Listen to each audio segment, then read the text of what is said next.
Hello friend, नमस्कार। आप सभी का स्वागत है हमारे चैनल में और आप सब देख रहे हैं कंचन प्रिया ब्लॉग। तो इस चैनल पे आज मैं लेकर आई हूँ एक छोटा सा सोहर गीत, ननद भौजाई और भाई का है।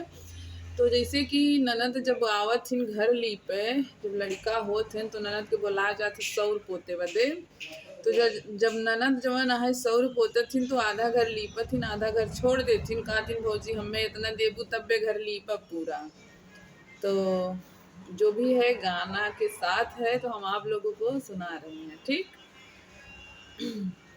फिलहाल मैटर यही है जो हम आपको बता रहे हैं।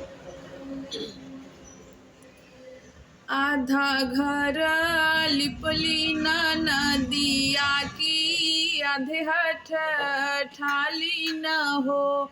भाभी दैना दे तू सोने का कंगनवा तो बैता घरा लीपब तो बैता घरा लीपब हो।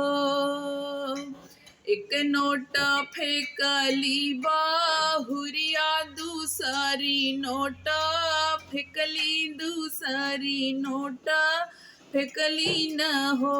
ननदा लैना ले तू घर के ली पैया कंगनवा नाही देबई, कंगनवा नाही देबई हो। उहवा से उठली ना नदिया की भैया पैया लागई, की भैया पैया लागई हो। भैया चल तू बीच महलिया की, झगड़ा छोड़वत तू झगड़ा छोड़वत हो। उहवा से आवई बीरन भैया घुरु का बोलिया बोलई, घुरु का बोलिया बोलाई हो। धना दैना दे तू सोने का कंगनवा, बहिना हमारी ब्राह्मण, बहिना हमारी ब्राह्मण हो। लाई धाना दिहाली कंगनवा ननद जिया सिसलिन, ननद जिया सिसलिन हो। भैया जुग जुग जिए तोर लालनवाया मर रहे सोहर, अमर रहे सोहर हो। आधा घर लिपली न नदिया की, आधे हठ ठालिनी की, आधे हठ ठाली न हो।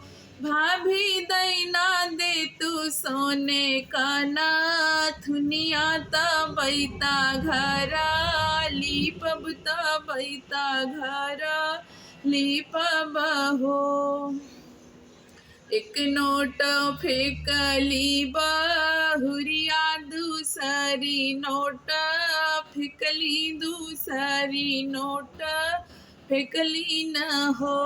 ननदा लैना ले तू घर के ली पैया, नाथुनिया नाही देबई, नाथुनिया नाही देबई हो।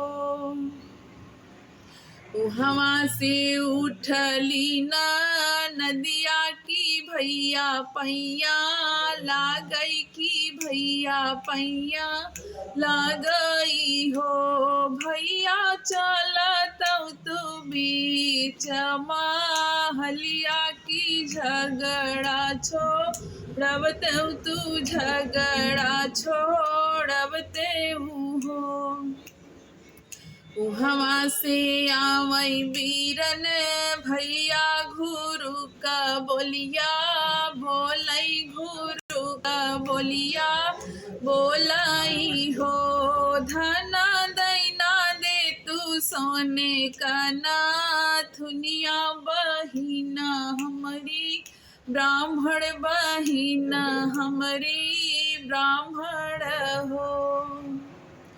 लाई धाना दिहाली नाथुनिया ननद जिया सिसलिन, ननद ननद जिया सिसली न हो भैया जुग जुग जिए तोर लालनवाया मर रहे सोहरिया मर रहे सोहर हो।